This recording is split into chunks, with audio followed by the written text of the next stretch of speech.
Hello everyone, welcome to my YouTube channel accountancy by Aakash Kaushik. आज की video के अंदर हम लोग कवर करेंगे टीएस ग्रेवाल सर की बुक के question, chapter number 4 admission of a partner के क्वेश्चन नंबर 45 तक हम लोग पहले कवर कर चुके थे।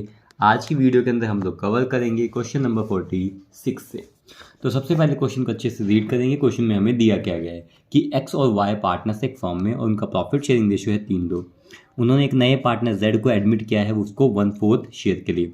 Eight the time of admission of Z, जब एक नया पार्टनर जेड बिजनेस में आ रहा था तो स्टॉक की बुक वैल्यू जो 1 लाख रुपये थी वो रिड्यूस हो गई है 40% से। बाय का मतलब गिवन परसेंट को कंसिडर किया जाएगा। बेटा हमारे स्टॉक की वैल्यू क्या हो गई, कम होगी। स्टॉक हमारे बिजनेस का क्या होता है, एसेट, उसकी वैल्यू कम हो चुकी है तो नुकसान हो चुका है। एंड फर्नीचर वो भी हमारा एक एसेट होता है और जिसकी बुक वैल्यू पहले 60,000 रुपये थी, रिड्यूस टू यहाँ तक हो चुका है। बेटा इनकी 100% कोई वैल्यू होती है, अगर उसकी कीमत टू अप टू ऐड होता है किसी भी चीज़ से पहले तो डिफरेंस लिया जाता है। तो इनकी बेटा 60% इसकी वैल्यू कम हो गई है तो हमें जर्नल एंट्री पास करनी है। तो स्टार्ट करेंगे हम सॉल्यूशन नंबर 46। ठीक है, तो हम यहाँ देखते हैं सॉल्यूशन नंबर 46।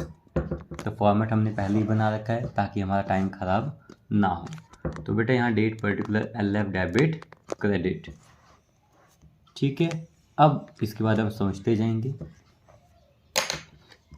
बेटा पहले नंबर पे था, क्या था कि हमारे जो स्टॉक की वैल्यू है वो क्या हो चुकी, जैसे ही जेड आया, जेड ने एडमिट हुआ बिजनेस के अंदर, 40% से हमारी वैल्यू कम होगी। जब कभी भी हमें रिवैल्यूएशन करते वक्त नुकसान होता है बेटा, उस नुकसान को हम कहाँ दिखाते हैं, डेबिट साइड में, सॉरी क्रेडिट साइड में। नुकसान को हम कहाँ दिखाते हैं, क्रेडिट साइड में। तो बेटा डेबिट में क्या लिखेंगे हम, रिवैल्यूएशन अकाउंट डेबिट 2। ये नुकसान जो हुआ है फर्म को रिवैल्यू करते वक्त हुआ है और किसके ऊपर ये नुकसान हुआ है, उस एसेट का नाम है स्टॉक। तो यहाँ लिखा जाएगा स्टॉक अकाउंट।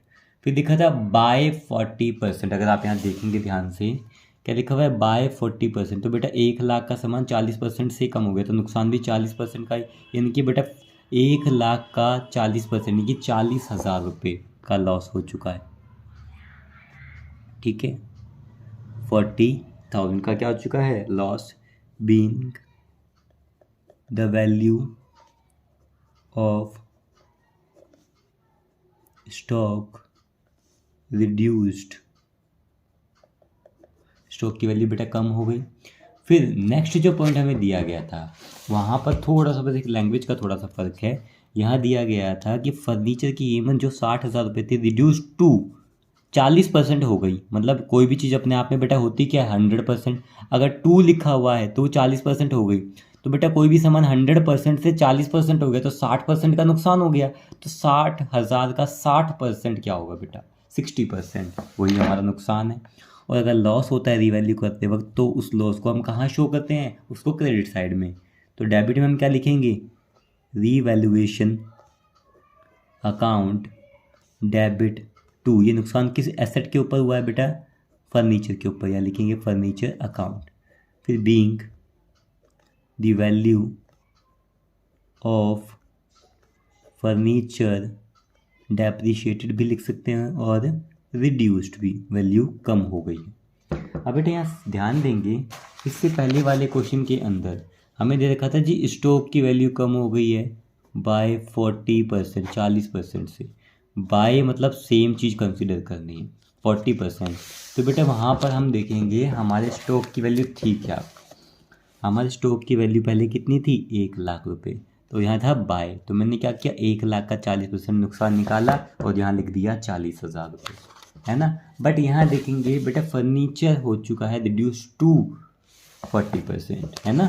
तो इसको समझेंगे पहले। तो यहाँ पर बेटा हम बात कर रहे हैं किसकी, फर्नीचर की। तो लिखा फर्नीचर के साथ 240%, यानी कि बेटा 2 अप टू ऐड जहाँ आता है हम क्या लेते हैं, डिफरेंस। तो नुकसान कितना हो गया बेटा, कोई भी चीज़ अपने आप में 100% थी वो 40% हो गई तो बेटा नुकसान कितना हो गया, 60%। तो हमारे पास फर्नीचर की वैल्यू कितनी गिवन है, फर्नीचर की वैल्यू दी गई है 60,000 रुपये, जिसकी कीमत बेटा 40% से कम हो गई। तो जितनी कम हुई है उतना ही तो नुकसान हुआ है। तो इसको कैलकुलेट करेंगे तो बेटा नुकसान कितना आ गया, 36,000। ठीक है, तो यहाँ लिख दिया जाएगा कि रीवैल्यू करते वक्त फर्नीचर के ऊपर लॉस कितना हो गया फर्म को, 6,000 का। और कुछ है क्वेश्चन में? बिल्कुल नहीं है। तो टोटल जो हमें नुकसान हो चुका है, स्टॉक के ऊपर नुकसान हुआ है 40,000 का, फर्नीचर के ऊपर नुकसान हुआ है 36,000 का। टोटल जो नुकसान हो गया कितने का हो गया बेटा? 76,000 का। इस लॉस को बियर कौन करेगा? पूरा ओल्ड पार्टनर, वो भी किस रेशियो में? ओल्ड रेशियो में। उनके अकाउंट से ये पैसा क्या हो जाएगा? डेबिट। तो क्या लिखेंगे? X capital account debit. और ओल्ड पार्टनर कौन है? Y capital account debit to. बेटा ये नुकसान कौन सी जगह पर हुआ है? इन्हें रीवैल्यू करते वक्त, यानी कि रीवैल्यूएशन अकाउंट में ये नुकसान हुआ है। कितना नुकसान हुआ है बेटा? 76,000। इस लॉस को बियर कौन करेगा? ओल्ड पार्टनर, वो भी ओल्ड रेशियो में। इनका रेशियो क्या बेटा? 3:2। जब 76 को 3:2 में करेंगे तो बेटा आ जाएगा 45,600 और आ जाएगा 30,400 being loss on revaluation bear by old partners in old ratio। ठीक है। अब करेंगे हम क्वेश्चन नंबर 47। क्वेश्चन नंबर 47 में हमें क्या दिया गया, पहले उसको अच्छे से पढ़ेंगे। तो क्वेश्चन नंबर 47 में हमें दिया गया है क्या? एक्स और वाई पार्टनर्स है, वो भी किस रेशियो में? 3:2 में पार्टनर्स हैं। उन्होंने जेड को एडमिट किया 1/4 शेयर के लिए। ठीक है। Eight the time of admission of Z, जब जेड को एडमिट किया जा रहा था, इन्वेस्टमेंट अपीयर्ड एट 80,000। तो इन्वेस्टमेंट तब कितनी थी? 80,000 रुपये थी। Half of the investment to be taken by X and Y in their profit sharing ratio at book value. तो बेटा बुक वैल्यू, तो इन्वेस्टमेंट थी 80, 80 का आधा कितना होता है? 40, 40 की आधा कौन लेकर चला गया? कौन लेकर चला गया बेटा? एक्स और वाई ले गए, वो भी प्रॉफिट शेयरिंग रेशियो में। उनकी प्रॉफिट शेयरिंग रेशियो है क्या? 3:2 में ले गए। तो इसका आधा 40, 40 को ले गए 3:2 में, यानी कि ये दोनों ले गए 24 में और 16 में। Remaining investment valued at 50,000। बेटा 40 आधी थी तो बची हुई भी कितनी होगी? 40, और उसकी वैल्यू कितनी है? 50। हमें जर्नल एंट्री पास करनी है। स्टार्ट करेंगे सॉल्यूशन नंबर 47। तो इन्वेस्टमेंट हमारे बिजनेस की क्या होती है? एक एसेट होती है। अब उस एसेट को लेकर कौन चला गया? उस एसेट को बेटा पहले तो आधी इन्वेस्टमेंट पार्टनर्स लेकर चले गए, है ना, और बाकी आधी की वैल्यू हमें क्वेश्चन में दे दी गई है। तो पहली बात, तो अगर पार्टनर आधी चीज़ लेकर चले गए तो यहाँ लिख देंगे उसकी एंट्री। लेकर चले गए, उनके अकाउंट से वो पैसा डेबिट कर लिया जाएगा, है ना। तो लिखेंगे क्या? X capital account debit. फिर कौन लेकर गया बेटा? एक्स लेकर गया और वाई लेकर गया। Vice capital account debit. फिर लेकर क्या गए हैं वो? इन्वेस्टमेंट, और वो भी कितनी? हाफ। किस चीज़ की? जो बुक वैल्यू में लिखी थी। बेटा 80 का हाफ कितना होगा? 40,000 की इन्वेस्टमेंट वो लेकर गए। उनका प्रॉफिट शेयरिंग रेशियो 3:2 था। तो बेटा अगर 40,000 को 3:2 में करें तो मैं आपको यहाँ करके दिखा देता हूँ, बड़ा आसान है। सबसे पहले तो बेटा इन्वेस्टमेंट की वैल्यू क्या गिवन थी बुक्स में? 80,000। कितनी वैल्यू गिवन थी? 80,000। इसकी बोला गया है आधी इन्वेस्टमेंट, बोला गया ना, हाफ। और हाफ की बात की जा रही है तो बेटा इसकी हाफ होगी क्या? 40,000 ही होगी। और बोला गया था बैलेंस। बैलेंस क्या होगी? अगर मैं बात करता हूँ 40 यहाँ है तो बैलेंस भी तो हाफ ही बचा होगा, तो वो भी कितना है? 40,000। इन्होंने बोला हाफ पार्टनर्स ले गए, यानी कि एक्स और वाई ले गए प्रॉफिट शेयरिंग रेशियो में। इनका प्रॉफिट शेयरिंग रेशियो कितना है? 3:2। तो बेटा 40 को अगर 3 और 2 में हम डिस्ट्रीब्यूट करेंगे तो 24,000 की इन्वेस्टमेंट कौन ले गया? एक्स। और 16,000 की इन्वेस्टमेंट कौन ले गया? वाई। यही बोला गया है। और रिमेनिंग बची हुई उसकी कीमत क्या है मार्केट में? 50,000। इन्हें 40 की वैल्यू कितनी होगी? 50। तो गेन कितना हो गया? 10,000 रुपये का। तो बेटा आधी इन्वेस्टमेंट 40 की इन्वेस्टमेंट एक्स और वाई ले गए, तो हमने एंट्री क्या की है? X capital account debit, Y capital account debit to investment. Investment कितनी थी? 40, और 3:2 के अंदर ले गए हैं तो 24,000 की एक्स और 16,000 रुपये की वाई। तो यहाँ लिखेंगे 24,000 टू एक्स, 16,000 टू वाई। ठीक है, बीइंग करके half investment taken by X and Y, being half of the investment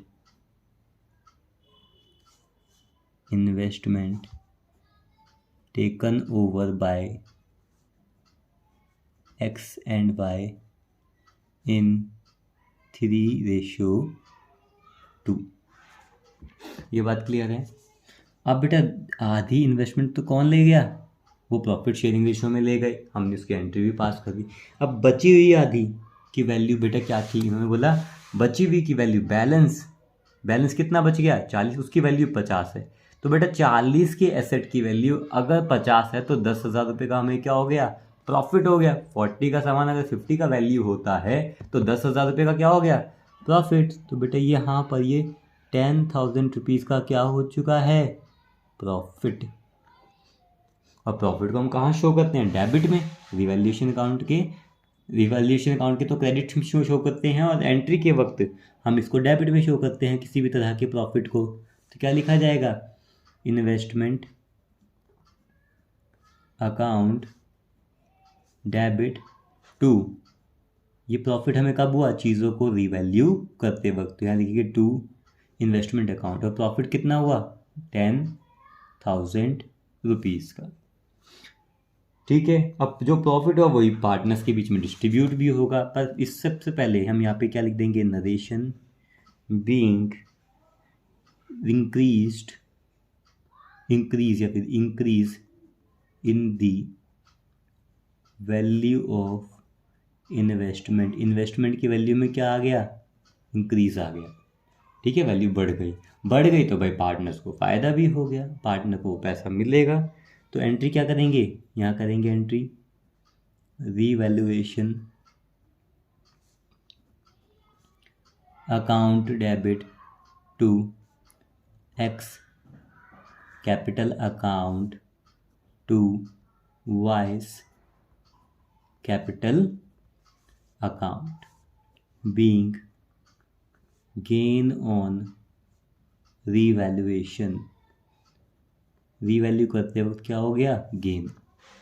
अब वो भी ओल्ड पार्टनर्स में डिस्ट्रीब्यूट होता है, वो भी किस रेशियो में, ओल्ड रेशियो में। तो रीवैल्यूएशन करते वक्त प्रॉफिट कितना हुआ है, 10,000 रुपये। वो भी ओल्ड पार्टनर्स को एक्स और वाई में बांटेंगे, ओल्ड रेशियो क्या है 3:2 में बांटेंगे। तो बेटा 6,000 रुपये का गेन हुआ है एक्स को, और 4,000 रुपये का गेन किसको हुआ है, वाई को। ठीक है, अब हम पढ़ेंगे क्वेश्चन नंबर 48। तो क्वेश्चन नंबर 48 में क्या दिया गया, पहले इसको अच्छे से हम जानेंगे। क्वेश्चन नंबर 48 में दिया गया है कि जी अशोक और भास्कर 2 लोग पार्टनर्स हैं, और उनका प्रॉफिट शेयरिंग रेशियो क्या है 3:2। उन्होंने चमन को एडमिट किया है 1/4 शेयर के लिए। At the time of admission of Chaman sundry debtors provision for doubtful debt existed at 76,000 8,000 respectively. मतलब हमें डेटर, जिन लोगों को हमने उधार में सामान बेचा था, उनकी वैल्यू क्या थी 76,000, इतने लोगों से हमें पैसा मिलना चाहिए था, और हमने डर था, हमने प्रोविज़न बना रखा था कि 8,000 रुपये तो हमें मिलेंगे ही नहीं, ये हमने प्रोविज़न पहले से तैयार कर रखा था। फिर 6,000 of debtors proved bad debt, मतलब भाई 6,000 तो अब आपको मिलेंगे ही नहीं। ये तो हम सोच रहे थे कि इतना पैसा शायद ना मिले, यहाँ पक्का ही पता लग गया कि ये पैसा डूब गया, 6,000 रुपये आपके बैड हो गए, ये पैसा आपका डूब गया। A provision of 5% is to be created on debtors for doubtful debt. तो बेटा उसके बाद भी पैसा डूबने के बाद 5% का हमें प्रोविजन भी और बनाना पड़ेगा दोबारा से, और हमें जर्नल एंट्री पास करनी पड़ेगी। स्टार्ट करेंगे सॉल्यूशन नंबर 48। तो सॉल्यूशन नंबर 48 को एक बार हम यहाँ समझेंगे अच्छे से। तो 48 में वही, अब पहले सबसे पहले लाइंस वगैरह ड्रॉ कर लीजिए। तो बेटा फर्स्ट नंबर पे हमें नुकसान हो चुका है, और नुकसान को बेटा हम डेबिट में दिखाते हैं, और नुकसान किसके ऊपर हुआ है, डेटर के ऊपर हुआ है। ये जो नुकसान हुआ है किसके ऊपर हुआ है, डेटर्स के ऊपर हुआ है। तो यहाँ लिखा जाएगा डेटर्स के ऊपर नुकसान हुआ है, तो टू डेटर्स अकाउंट। बेटा जो पैसा डूब गया उसको यहाँ शो कर देंगे, बैड डेट हो चुका है ये पैसा। तो एंट्री बनेगी bad debt account debit to debtors account. ठीक है, कितना पैसा डूब गया बेटा, 6,000 रुपये। बैड डेट हो चुका है नहीं पैसा, कितना था 6,000 रुपये। क्वेश्चन में ये लिखा है कि 6,000 रुपये प्रूव्ड एज बैड डेट। ठीक है, being bad debt return of, being bad debt return of. तो बेटा 6,000 रुपये आपके डूब गए। अब 6,000 रुपये आपके डूब गए, उसके बाद हम क्या समझेंगे, यहाँ पे आगे बताया गया है कि प्रोविजन बनाना है 5%। तो बेटा इस क्वेश्चन को पहले इसके ना वर्किंग नोट से समझेंगे, ये कहना क्या चाहता है। हमने अभी बेसिक पार्ट ही देखा है। अगर बेटा हम बैलेंस शीट वर्किंग नोट हम बना लेंगे, वहाँ से हम समझ लेंगे। बैलेंस शीट अगर हम देखते हैं तो बैलेंस शीट के अंदर मेरे बच्चों जो डेटर होता है वो कहाँ होता है, हमारा एसेट साइड में। कितना था, 76,000। अब बेटा प्रोविजन को मैं यहाँ राइट इसके नीचे लेस करने की जगह अलग से बना रहा हूँ, provision for doubtful date, provision for DD कर रहा हूँ, मतलब डाउटफुल डेट। कि हमें लग रहा था कि हमें कितने पैसे नहीं मिल पाएंगे, 8,000 रुपये नहीं मिल पाएंगे। ठीक है भैया, मैंने उधार में कितना सामान बेचा था, 76 का, पर मुझे चांसेस थे कि 76 उधार पे जिन जिन लोगों को बेचा है मैंने, ये सामान सोल्ड किया है, क्रेडिट सेल करी है, उनमें से 8,000 रुपये के मुझे पैसे मिल नहीं पाएंगे। ठीक है, पता लगता है कि 6,000 रुपये डूब गई। तो बेटा शायद था कि पैसे शायद ना मिले, पक्का नहीं था। इसमें से बेटा माइनस करेंगे बैड डेट, मतलब जो पैसा सच में ही डूब गया। प्रोविजन बेटा माइनस करेंगे बैड डेट। बेटा प्रोविजन का मतलब होता है अनुमान कि शायद ये पैसे ना मिले, 8,000 शायद ना मिले। यहाँ बैड डेट का मतलब होता है पक्का ही पैसा डूब ही गया। कितना पैसा डूब गया बेटा, तो यहाँ दिया गया है कि जी 6,000 रुपये डूब गए। अगर 6,000 रुपये डूब ही गए तो बेटा प्रोविजन जो मैं नुकसान अपना 8,000 रुपये का मान के चल रहा था, उसमें से 6,000 का नुकसान तो मेरा हो ही गया। तो अभी भी मेरा नुकसान, इनकी अभी भी मेरा प्रोविजन कितना बचा हुआ है, 2,000 रुपये का। ये 2,000 रुपये का मेरा क्या बचा हुआ है बेटा, प्रोविजन बचा हुआ है। ये न्यू प्रोविजन कह सकते हैं, है ना। न्यू प्रोविजन भी छोड़ो, सिर्फ प्रोविजन मान लो, इसको बैलेंस प्रोविजन कह सकते हैं बेटा। टोटल में अपना 8,000 का नुकसान मान के चल रहा था, जिसमें से 6,000 का सच में नुकसान हो गया। तो बेटा मेरा बैलेंस प्रोविजन यानी कि बैलेंस प्रोविजन कितना रह गया, कितना नुकसान हो सकता है अब मुझे, और 2,000 का। डेटर में से बेटा 6,000 रुपये डूब गए, यानी कि अब डेटर से कितने पैसे मिलने के चांसेस है बेटा, 70,000। भाई 76 में से 6,000 तो मिलने ही नहीं है अब आपको। कितने डेटर रह गए मार्केट में, 70,000 रुपये ही मिल पाएंगे। इसके ऊपर भी क्या बनाना है, 70,000 के ऊपर भी 5% हमें डर है कि और पैसा डूब सकता है। तो 70,000 के ऊपर बेटा 5% का एक प्रोविज़न तैयार किया जाएगा, इसे हम बोलेंगे न्यू प्रोविज़न। भाई जब एक बार ही पैसा डूब गया तो क्या गारंटी है कि बाकी पैसा मिल ही जाएगा। तो 76 में से जब 6,000 रुपये डूब गए तो अब कितने मिलने हैं डाटा से पैसे, 70,000। इसके 5% हमें डर है कि शायद और पैसा हमारा डूब जाए, तो इसका 5% कितना है, 3,500।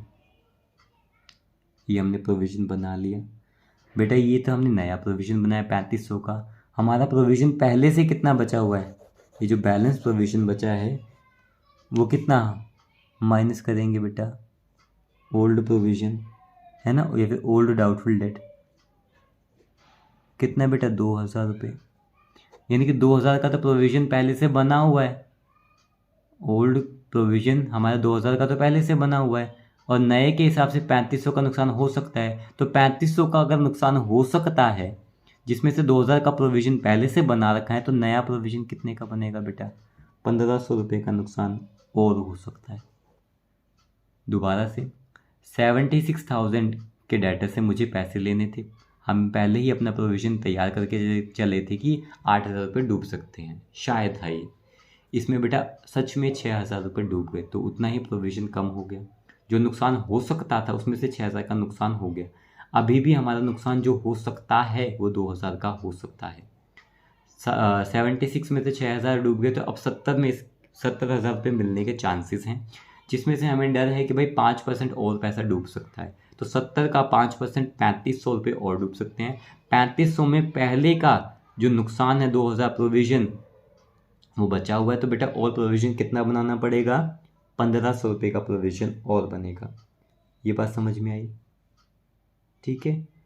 यही सबसे मेन बात थी कि भाई प्रोविज़न आखिर तैयार कितना किया जाएगा। कि अगर आपको ये समझ में नहीं आया तो इसका कोई वैल्यू नहीं है, इसकी कोई भी चीज़ नहीं है। तो प्रोविज़न बेटा कितने का बनेगा, 1500 का। ठीक है, तो अब हम यहाँ आते हैं। तो बेटा बैड डेट हो गया था 6000 रुपये का। इसी की ही एंट्री को हम यहाँ पर एक बार करेंगे शो।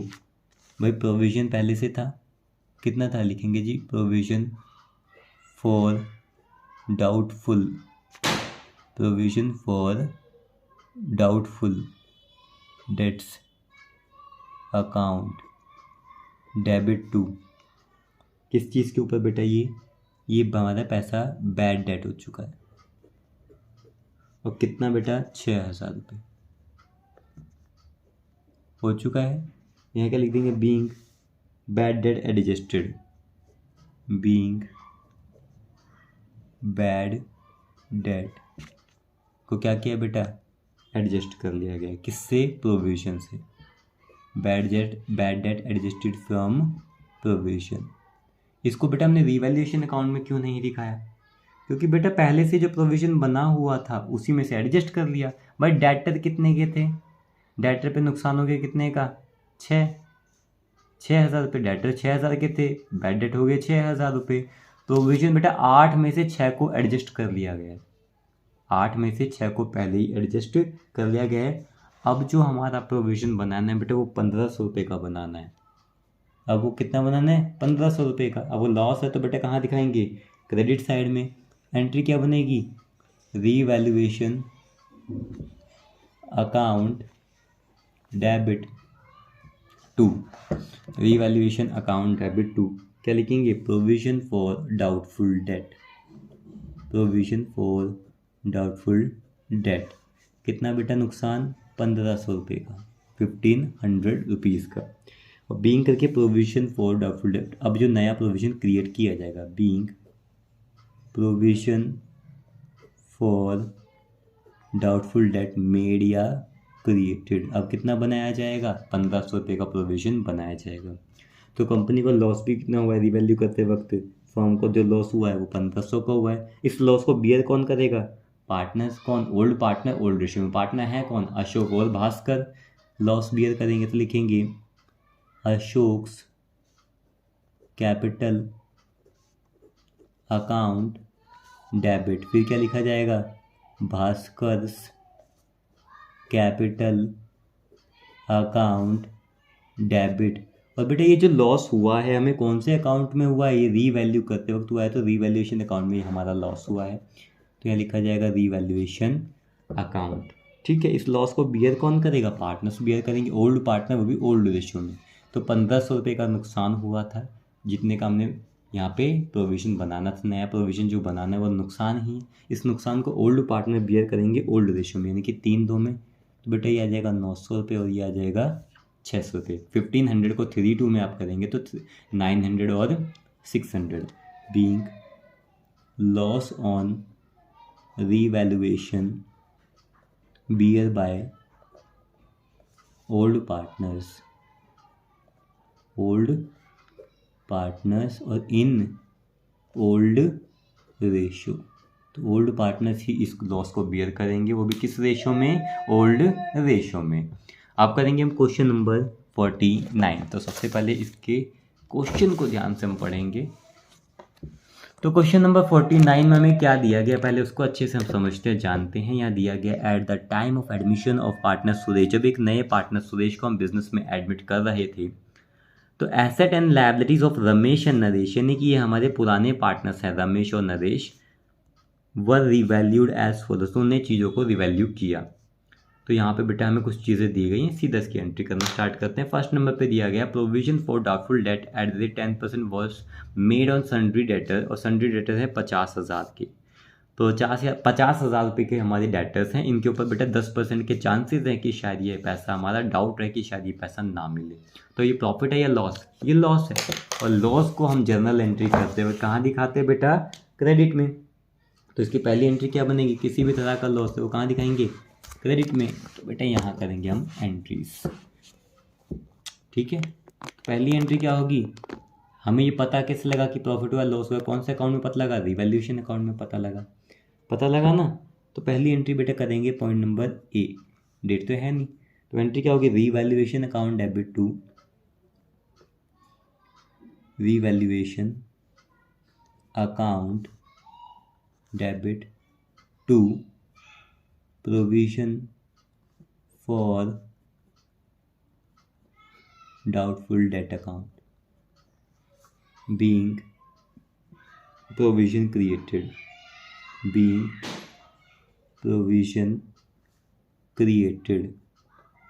तो बेटा ये प्रोविजन बनता है किस पे, डेटर पे। डेटर से 50,000 के और उनके ऊपर चांसेस 10% के प्रोविजन के बनाने की, तो आ जाएगा हमारा 5,000 पे।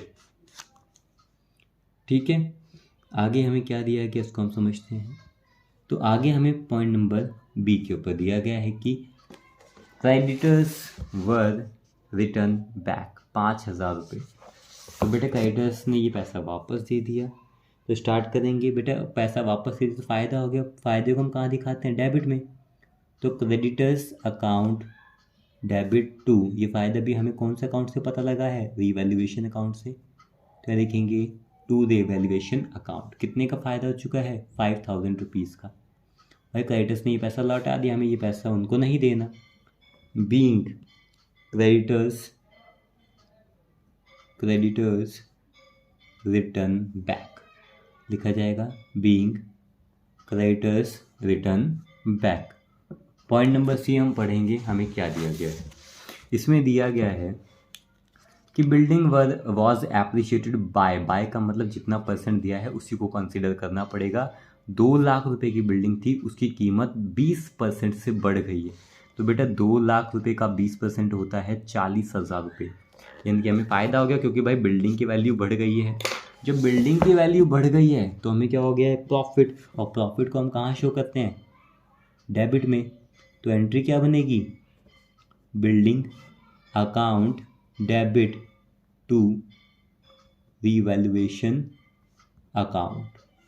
ठीक है बेटा, 2 लाख रुपीज़ का अगर हम निकालेंगे 20% तो आ जाएगा हमारा 40,000। तो भाई हमें प्रॉफिट जो हुआ है वो भी कितना हो गया है, 40,000 का प्रॉफिट हुआ है। ठीक है, और क्या लिखेंगे, being increase in the value of building, या फिर लिख सकते हैं being the value of building appreciated. ये भी लिख सकते हैं कि भाई उसकी वैल्यू क्या हो गई, बिल्डिंग की वैल्यू एप्रिशिएट हो गई, बढ़ गई। ठीक है, फिर पॉइंट नंबर डी क्या कह रहा है उसको समझते हैं। तो पॉइंट नंबर डी में बेटा दिया गया है कि अनरिकॉर्डेड इन्वेस्टमेंट है 15,000 रुपये, जो पहले से रिकॉर्ड हुई नहीं थी, पर अब उसको रिकॉर्ड करेंगे तो भी प्रॉफिट है। तो प्रॉफिट है तो बेटा कहाँ आएगा, डेबिट में आएगा। तो रिकॉर्ड करेंगे तो क्या लिखा जाएगा, इन्वेस्टमेंट अकाउंट डेबिट। सारे प्रॉफिट्स को जनरल एंट्री में डेबिट में दिखाते हैं, लॉस को क्रेडिट में। तो ये प्रॉफिट है तो investment account debit to revaluation account, being करके नरेशन लिख देंगे। Unrecorded investment are to be recorded या अकाउंटेड, तो unrecorded investment are to be recorded या फिर आर टू बी अकाउंटेड। ठीक है, फिर आप यहाँ देखेंगे इन्वेस्टमेंट बेटा कितने की थी, 15,000 रुपये की। इसको रिकॉर्ड करोगे तो प्रॉफिट भी कितना होगा, 15,000 रुपये का ही होगा। ठीक है, उसके बाद आप यहाँ देखेंगे नेक्स्ट पॉइंट क्या है, उसको अच्छे समझेंगे। तो नेक्स्ट पॉइंट ये वाला हो गया, हमारा इन्वेस्टमेंट हो गया। एक प्रोविजन है 2,000 रुपये का, was made for outstanding bill for repair. बेटा प्रोविजन बनाना है वो भी लायबिलिटी के ऊपर, ये भी क्या है, एक लॉस है। और लॉस बेटा हरदम कहाँ आएगा हमारा, क्रेडिट में। तो डेबिट में क्या लिखेंगे, ये लॉस कहाँ पे पता लगा हमें, रीवैल्यूएशन अकाउंट के अंदर हमें पता लगा।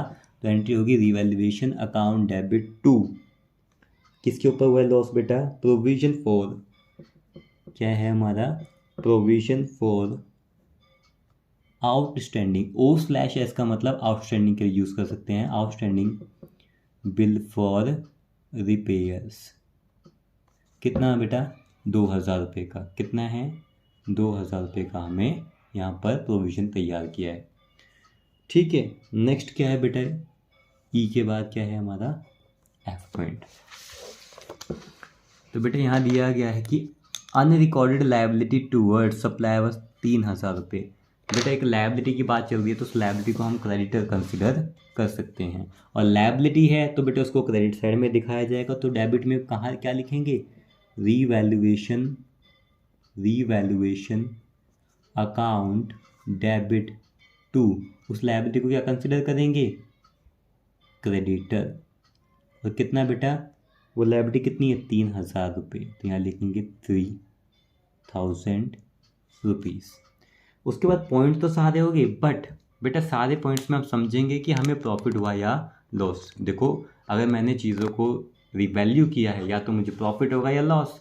तो अब यहाँ जानेंगे बेटा पहले पॉइंट में प्रॉफिट हुआ या लॉस, तो मैं यहाँ रफ में लिखते जाता हूँ बेटा। यहाँ देखिए पहला पॉइंट है हमारा, ठीक है। यहाँ से आप समझते जाइएगा कि अभी प्रॉफिट या लॉस कैसे निकाला जाएगा, ठीक है। तो मैंने आपको बताया था कि भाई प्रॉफिट कब होता है और लॉस कब होता है। तो बेटा प्रॉफिट यहाँ साइड में लिख लेंगे कहीं तरफ में, और यहाँ लिख लेंगे लॉस, ठीक है। तो पहले पॉइंट में मैंने बोला था क्रेडिट साइड में अगर कुछ भी लिखा होता है वो लॉस होता है, तो बेटा प्रोविजन बनाना पड़ रहा है, लॉस है, तो लॉस को हम कहाँ लिख देंगे, यहाँ। यानी पहले पॉइंट में लॉस हुआ कितने का, 5,000 रुपीज़ का, कितने का, 5,000 का, यहाँ से पता लगा।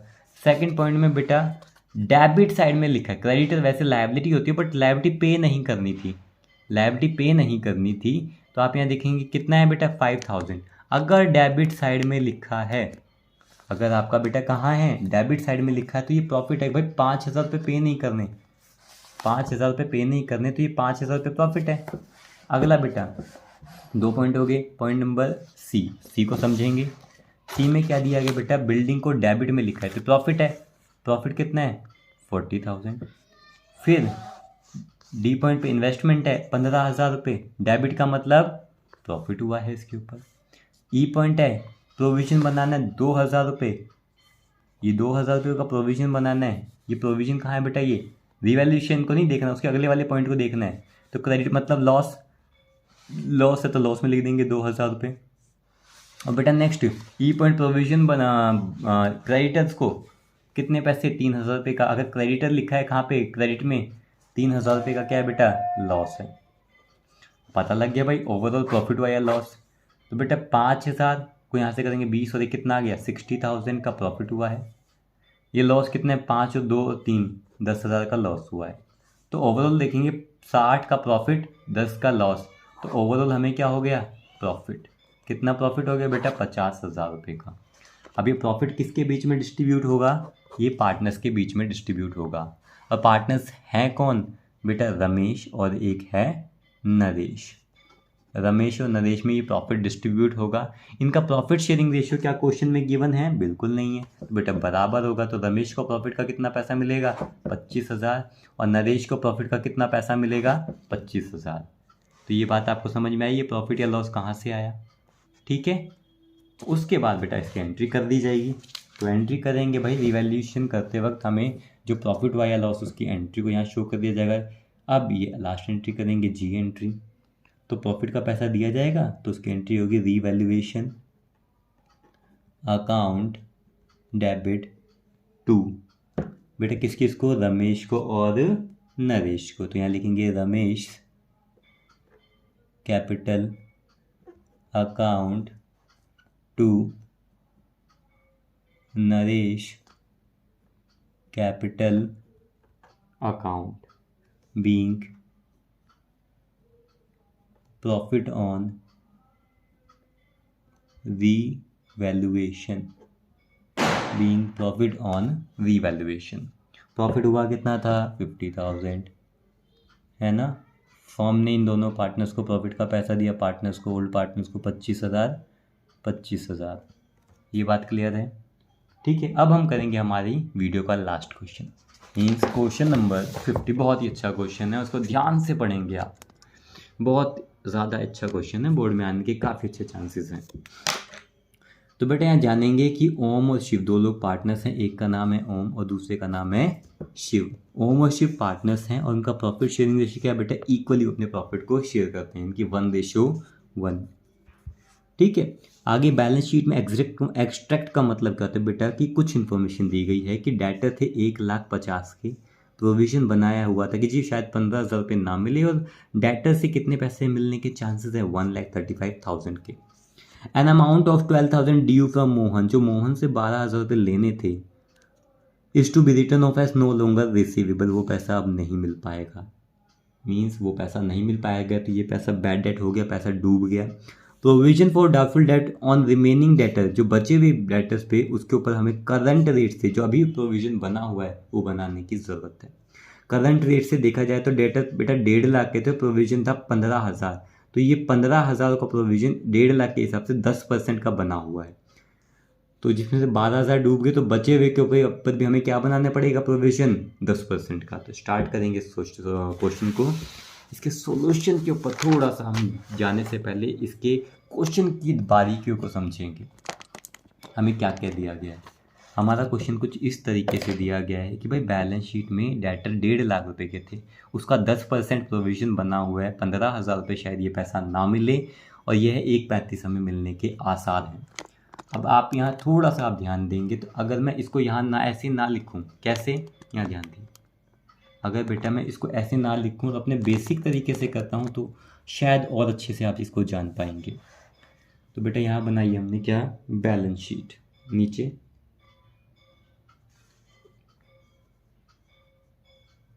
हम क्या बना रहे हैं, बैलेंस शीट। अब बेटा बैलेंस शीट यहाँ देखिए, अब बैलेंस शीट में अगर मैं इसको अलग कर देता हूँ, इसको ब्रेक कर देता हूँ, मैं यहाँ लिखता हूँ अपने डेटर्स, ठीक है बेटा, डेटर्स मैंने रख लिए यहाँ पे, चलो लिख लिए 1,50,000 के आउटर कॉलम में, और यहाँ बना दिया इसका प्रोविजन फॉर डाउटफुल डेट, कितना बेटा 12,000 रुपये, 12 नहीं 15,000 रुपये, ठीक है। अब इसको समझने की कोशिश करना बेटा। अब डेटर यहाँ की जगह मैंने इस प्रोविजन को लायबिलिटी में लिख दिया, एक ही बात है, जो ये प्रोविजन था बेटा डेटर को मैंने एज इट इज़ लिखा, प्रोविजन को मैंने एसेट के में से लेस करने की जगह इसको अलग दिखा दिया, ठीक है। अब समझेंगे बेटा बैड डेट जो पैसा हो गया, बैड डेट मतलब जो पैसा डूब गया, माइनस करेंगे बैड डेट। इससे पहले भी हमने इस तरह का एक क्वेश्चन अभी किया, तो 12,000 रुपये बेटा डूब गए, माइनस कर देंगे बैड डेट, कितने 12,000 रुपये डूब गए, पैसे डूब गए। तो बेटा अब कितने डेटर रह गए हैं, रिमेनिंग कितने डेटर रह गए हैं 138 के। प्रोविजन बेटा 15,000 रुपये नुकसान होने के चांसेस थे, जिसमें से 12,000 सच में डूब गए, तो प्रोविजन कितना बच गया 3,000 रुपये। जो बैलेंस बचा हुआ है प्रोविजन वो कितना रह गया 3,000 रुपये, और डूबने के चांसेस हैं। डेटर कितने बेटा, रिमेनिंग डेटर, जो आपके रिमेनिंग डेटर रह गए वो 1,38,000 के, है ना। इन्होंने बोला था कि 10%, यानी कि इन्होंने बोला था जो करंट रेट से, बेटे करंट रेट्स में तो ऊपर देखेंगे करंट रेट कितना चल रहा था प्रोविजन का 10%, 1.5 लाख का 15% 10%, तो वो करंट जो रिमेनिंग हमारे डेटर्स हैं बेटा, जो रिमेनिंग डेटर्स कितने 1,38,000, रिमेनिंग डेटर के ऊपर भी करंट रेट से प्रोविजन तैयार करना है। करंट रेट क्या था 10%, तो यहाँ प्रोविजन बनाएंगे, सेम चीज़ होगी ना, जो प्रोविजन बनेगा बेटा, प्रोविजन बनेगा 10%, यानी कि 1,38 का 10% कितना होगा 13,800। जो नया प्रोविजन बनेगा वो कितना बनेगा 13,800। अब इस बेटा नया प्रोविजन हमने बनाया 13,800, पहले से ओल्ड प्रोविजन कितना बना हुआ था भाई हमारा, पहले से ओल्ड प्रोविजन कितना था 15, जिसमें से 12 हटा दिए बैड डेट, तो अभी भी रिमेनिंग कितना बचा हुआ है ओल्ड प्रोविजन 3,000 रुपये का। बेटा न्यू हमारा बन रहा है 1,38,000 का 10%, 13,800 का प्रोविजन हमें बनाना है, जो हमने बनाया है, जिसमें से पहले से 3,000 का प्रोविजन क्या है पहले से बना हुआ है, तो नया प्रोविजन अभी और कितना बनेगा 10,800 रुपये का और प्रोविजन तैयार किया जाएगा, ठीक है। तो यहाँ लिखेंगे new provision created, new provision made भी लिख सकते हैं, ठीक है, न्यू प्रोविजन मेड या न्यू प्रोविजन क्रिएटेड, ठीक है। मैं दोबारा से बता देता हूँ बेटा, 1.5 लाख के ऊपर 12,000 रुपये डूब गए, प्रोविजन 15 का था, 12 का नुकसान हो गया, तो नुकसान बेटा अब 3,000 का प्रोविजन और रह गया है, 1,38 के डेटर हैं, रिमेनिंग डेटर के ऊपर 10% का प्रोविजन है, जो यानी कि जो पहले से प्रोविजन बनता आ रहा था इसके ऊपर 10% का प्रोविजन बना था, तो रिमेनिंग डेटर का भी 10% बनेगा, तो 1/38 का कितना बनेगा बेटा 13,800। पहले का प्रोविज़न कितना रह रहा है अभी 3,000 रुपये, तो बेटा बचा हुआ प्रोविज़न कितना बनाया जाएगा 10,800 रुपये। ठीक है, किसी भी तरह का डाउट हो तो कमेंट सेक्शन में आप कमेंट करके मुझसे पूछ सकते हैं। Thank you.